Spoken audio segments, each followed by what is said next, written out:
Okay, hi guys, welcome back to my YouTube channel. Today, I thought I'd do something a bit different because I feel like I make a very particular type of video essay style content that one takes a lot of time and is quite critical and analytical, and I just wanted to come on here, touch a bit of grass, do something a bit fun. So today we're going to be ranking Power Rangers series because I like Power Rangers. I loved Power Rangers. That was really my that was probably one of my first few hyper fixations. Power Rangers, Doctor Who, and Glee were my first praise God. Okay, all right. So let's begin. This is the first series because it's got the Green Ranger here. I'm gonna put it here. Obviously, it's the first. It's the first one, and I feel like it's okay. And I think what really pushes it up there as a season is the whole Green with Evil storyline. But I'm gonna put it, B. And then the second season can go, I feel like it's bad though, because for half of the season there's no cast. The half of the cast is gone because there was union issues or something like that. And then I just feel like it was just there was the whole White Ranger arc, but maybe because I feel like there's so much Tommy centricness going forward, I'm just so I'm gonna put it here. Yeah, I'm gonna put it at D. Maybe I should add another tier because I feel like stuff gets worse, so I'm gonna add another tier. Season 3, I'm gonna put A.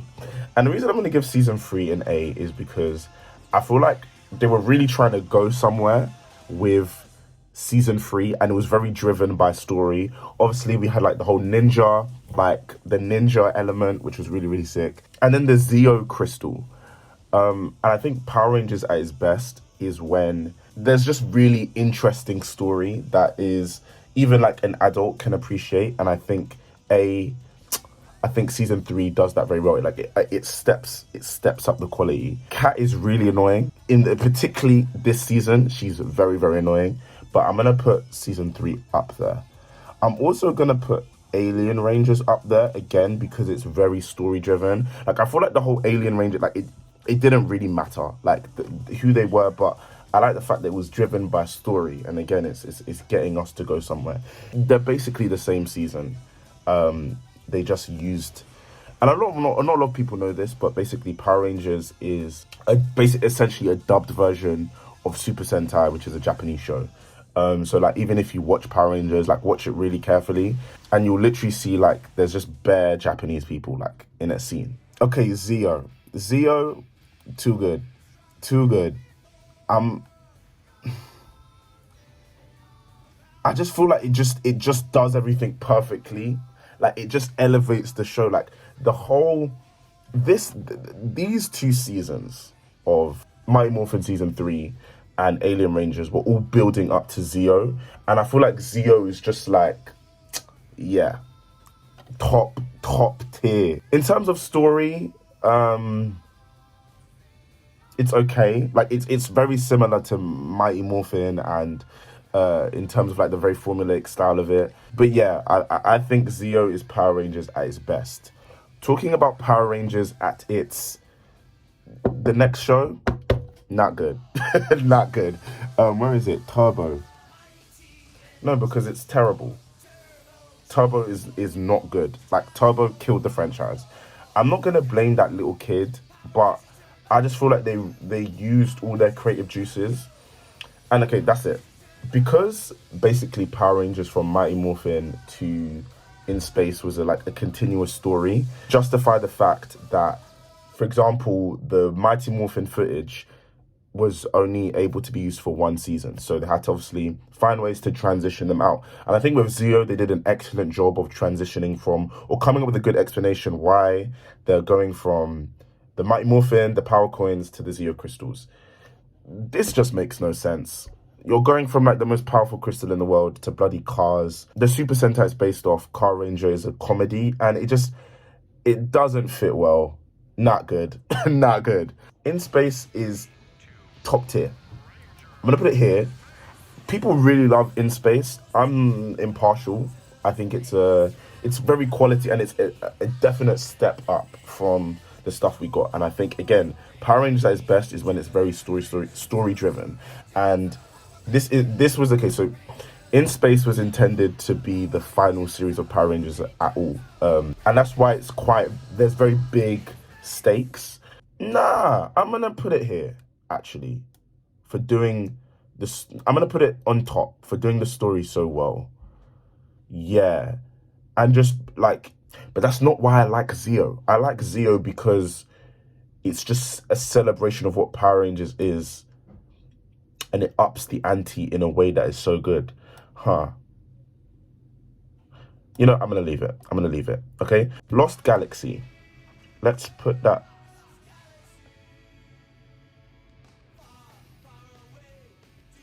No, let's put it here. Okay. Because Lost Galaxy is the first season after In Space did so well.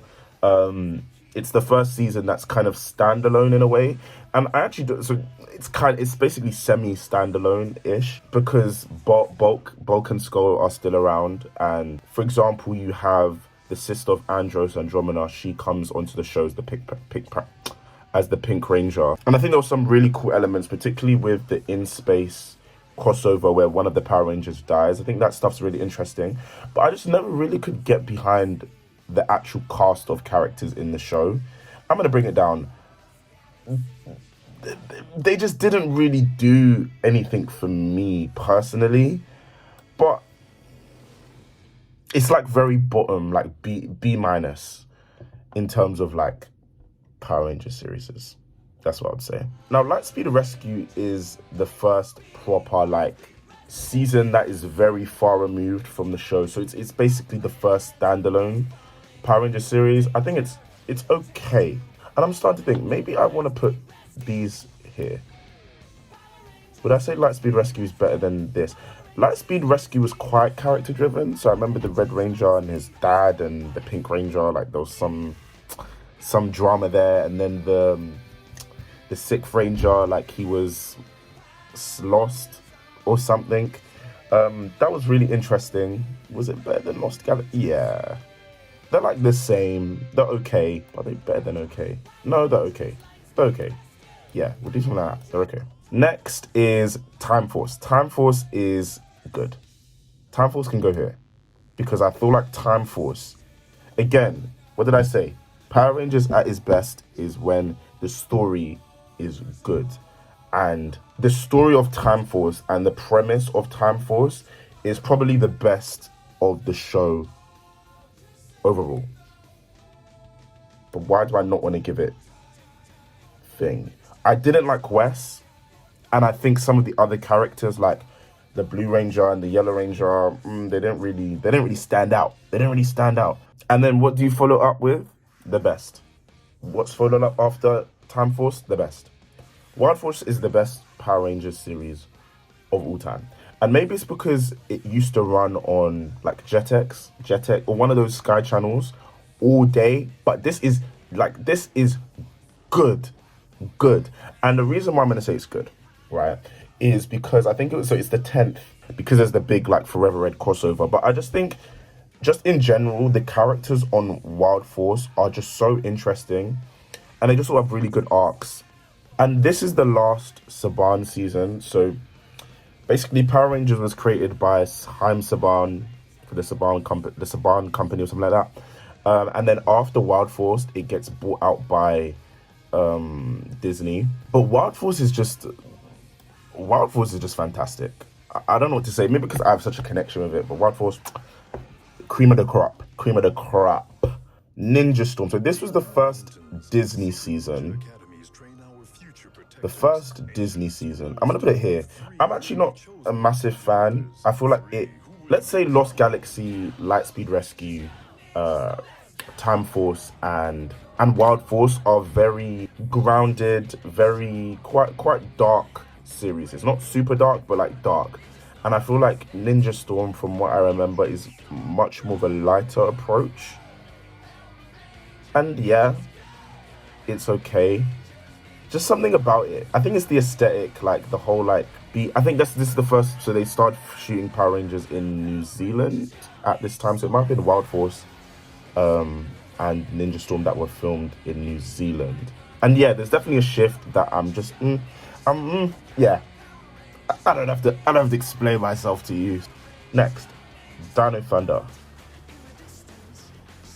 Yeah. No. Yeah. Dino Thunder is good because I think it's Disney had taken over the franchise, and I think what they do well here is they embrace like it's basically a season like embracing the legacy and kind of a more back to basics approach with Power Rangers. So we have a three-man team, and I mean we had a three-man team before, but we have a three-man team here set in a high school. We have Dr. Tommy Oliver who returns, like just great stuff. No, is this the best? Is Dino Thunder the best? Definitely so far.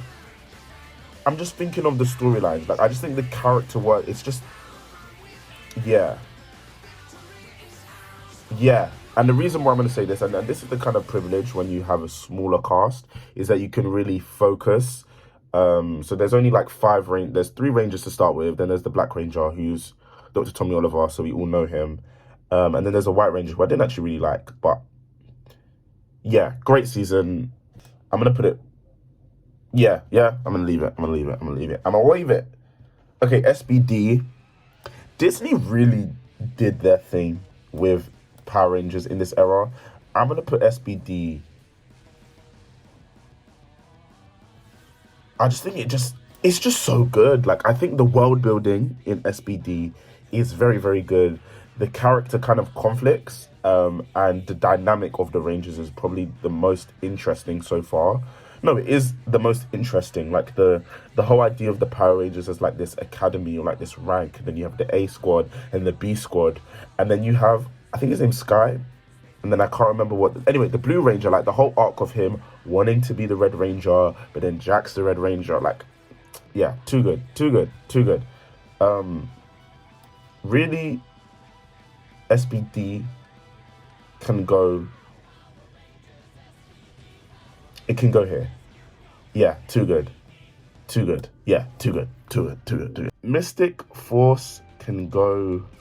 Mystic Force ain't better than no better than Mighty Morphin. Yeah, D tier. But is it really a D? No, this is season 2. Season 2 is not good. So maybe I'll put it here. Because Mystic Force it's now, it feels like a departure from what we've been building. So I'd say the best way to categorize Power Rangers is you have the first Saban era, so Mighty Morphin to In Space. Then you have Lost Galaxy to Wild Force, Ninja Storm to S.P.D. And then I feel like Mystic Force kind of sits on its own because it's a very different tone. It feels a bit like Twilighty, like, and this was before Twilight, but it's that very like, it's got a very angsty, like edgy, Kelly Clarkson, Since You've Been Gone sort of vibe. Do you get what I mean? So I'm gonna here because the characters are definitely better than Lost Galaxy. Next, trash. Next is trash. I feel like Turbo is just trash, like actual trash, whereas Operation Overdrive just has nothing good going for it at all. So maybe even that, because I don't think it's just bland. Like, it's bland. There's nothing to it. Just weird choices. It had that really good anniversary special, but yeah. Let's just leave you in D tier. Jungle Fury makes me feel sick. Jungle Fury makes me feel sick. Nah. Again, I think something happened. So you had S.P.D, which is amazing. Mystic Force, then I don't know. I just think Jungle Fury just felt a bit cringe. Overdrive and Jungle Fury are kind of similar because they're just both really like strangely toned. The tone is just a bit like kiddie, but I don't know. I don't know if I want to put it here. Because, no, to be fair, I don't remember it being that bad. I just think, like, it was just bizarre. Like, it's set in a pizza shop. The Blue Ranger used to make me feel sick. RJ, the Purple Ranger, also used to make me feel sick. Yeah, not good. The people love RPM. It was nice to know that Power Rangers could take itself seriously again. Again, Power Rangers at its best is what? Story. Story is what makes Power Rangers good. Like, I know the kiddie bats love action and, you know, color, but what really makes Power Rangers good is story. And I think there's some really good story with RPM. I've got a lot of S tier seasons, you know? A lot of S tier seasons. Am I saying that all of these are God tier? There's more God tier than not. Power Rangers is not this good. It's not this good, but yeah. I don't know how to feel about this list now. No, but some of these are really good. Like, these are really good. Yeah, I'm gonna leave it. Okay, so Samurai was when Saban basically brought back Power Rangers, or Disney couldn't be bothered, because RPM was actually meant to be the last season. And I feel like, again, when Power Rangers has something to prove, it always rises to the top. So I'm gonna put RPM here, because Zeo and RPM are very interesting in contrast, because Zeo is Power Rangers at its height, and then RPM is at its bottom, but they both just do something to me. They just don't they do something, you know? So yeah, Samurai was the first Neo Saban season, and I watched the hell out of this show. So maybe no, but it's just not a good show. Like, it's not good. Like, I'm sorry, it's not good. So, and the problem with Samurai is because, again, when you're taking footage from a Japanese show, this doesn't work. This does not work at all. And that's why you should watch Shinkenger. Like, some of the Sentai shows are actually very, very good, because they're not made for kids. I feel like they are, but they're just better and a bit more mature shows to watch. But Samurai is just a bastardized version of Shinkenger, and Shinkenger is very, very good. So I'm gonna leave it there. Yeah, and then what I'm gonna do actually is I'm gonna put Super Samurai here. That's too nice. Why not? But the reason I'm gonna put Super Samurai here is because, why are you doing this? It's because I like the whole, like, Red Ranger arc, with, like, his sister Lauren coming in. I think that's this season. And then, like, the whole Deca arc. There's some decent stuff. Again, it's literally lifted. This show is a direct copy of Shinkenger, and it's just not good. It's just not good. Go watch Shinkenger. So maybe if it's not good, I should just put it here and go stream Shinkenger. Yeah, let's do that. Let's do it that. Last two series, you can go right here and you can go right here. You can go right here and you can go right here, because you are disgusting. Everyone involved, the writing team, the production team, shame on you. Shame on you. Because Megaforce, okay, I feel like if it's a season by itself, it's like bland. Like, it's a bland, boring season, like Operation Overdrive. But Super Megaforce is so stupid. Just in concept, in theory, it is a stupid show. It is a stupid show. And basically what it is it's based off the 35th anniversary celebration of Super Sentai. Kaizo Sentai Gokaiger, which is so good. And it's basically about these alien pirates who have the powers of Super Sentai. And they can basically morph into whoever, and it's about them like understanding the legacy and power of Super Sentai. This is not that. This is not that, because it didn't make sense for them to do Megaforce and then Super Megaforce. What you should have done, you should have just, like, again, just copy. If that's what you're gonna do, copy well. But they just decided to keep the cast, and then they morph from Megaforce suits into Super Megaforce suits, which is stupid, because Gokaiger are pirates. The whole motif is pirates. Where is that present in this season? Honestly. And that's why I'm done. That's where I finished. That's where I finished with Power Rangers, because it's just like, Gokaiger is so good, and they did do, like, celebration, like, legacy stuff with this season, but no, not good. And yeah, I mean, I've not really watched anything else. I mean, Super Megaforce was 2014, I think. 2014, and that's when I went into secondary school, so like it makes sense why I stopped watching Power Rangers. But I mean, God bless the kiddie baps who are still tuning in. I'm not tuned in, but like there seems to be like some exciting stuff with the Power Rangers like franchise. So I just wanted to do like just something a bit fun, just something a bit less serious. Let me know your thoughts and opinions down below. If you agree, like this is a definitive list, by the way. So this is the gospel. I'm correct. My opinion is more valid than anything. So you can argue, but who's really calling the shots around here? Me. So yeah. Yeah, we'll leave it there. Subscribe. Bye-bye.